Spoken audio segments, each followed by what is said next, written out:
3 years after my parents got divorced, I ran into my mom at a restaurant. She was having dinner with her daughter. When she saw me, her expression looked a little uncomfortable. Right before she left, she pulled up her phone and opened Venmo. Here, let me send you some money. You and your dad can get yourself something nice to eat. I pushed her phone back. No thanks, Sarah. It's not like you ever cared much about me or dad before. Her face tightened, and she frowned hard. Why do you have to be as stubborn as your father? If you had stayed with me, you wouldn't be working as a server right now. Tell your dad this. If he admits he was wrong, I'll take you back and give you a good life. I just stared at her coldly and said nothing. Did she not know? My dad had already been dead for 3 years. Sarah Miller looked me up and down, taking in my dirty apron and hands cracked from the cold. She sighed softly. I never should have agreed to let your father take you. It's really been hard on you, hasn't it? If he can't afford to raise you, he should have let go. I shot back coldly. Don't worry about it, Sarah. We're strangers now. Talking like that might give people the wrong idea. Her face darkened. She looked like she wanted to say something else, but fell silent, turning to walk away. I stood there holding my tray, my fingers stiff. A coworker came over. You okay? I shook my head. Another coworker whispered, was that Sarah Miller? From Miller Group? I heard she's completely devoted to her ex-husband. She burned bridges with her whole family for him back in the day. I saw an interview where she said the people she failed the most are her ex-husband and her son. I let out a cold laugh. If she really felt that guilty, why would she have abandoned them? Seeing my disbelief, my coworkers explained. She walked away with nothing for his sake. She gave up custody voluntarily, willing to start from scratch. I heard she built a primary school in a poor mountain area and named it after her son. She's done more than enough. I looked up, my voice expressionless. She pretended to be broke in front of her husband. When she left with nothing, she stuck him with all their debt. He had to donate part of his liver and sell his own blood to pay it off. My dad got a post-op infection and couldn't afford surgery. Meanwhile, she was at an auction buying her new boyfriend a $1 million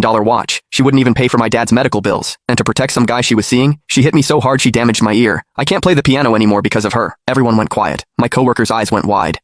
I stayed perfectly calm. Yeah, I'm her son. They shut up immediately. After a moment, one asked, but didn't you just say your dad is already... I didn't answer. Lowering my head to kept working, shutting out the gossip. After my shift, I bought a bunch of white chrysanthemums and a birthday cake. At the cemetery, I set the cake in front of the headstone, where my dad's smiling picture looked back. I crouched down, softly singing, Happy birthday. Happy birthday, Dad, I whispered. I ran into her today. I don't think she knows you're gone yet. The next day, the restaurant was eerily quiet when I showed up. My mom was sitting in the middle of the dining room, an untouched cup of tea in front of her. Her face was dark. The manager wiped sweat off his forehead, forcing a smile. Ms. Miller, we'll definitely look into what happened yesterday and get back to you with an explanation. Before he could finish, her eyes locked onto me, hitting me with a familiar wave of pressure. I walked over, my voice hard. Sarah, what do you want? She looked up, her tone ice cold. Something was wrong with your food yesterday. My daughter got sick on the way home. Her father is very upset. I smiled tightly. So, are you using this as an excuse to come after me? Or do you want to drag me and my dad over to apologize to Caleb like you did 3 years ago?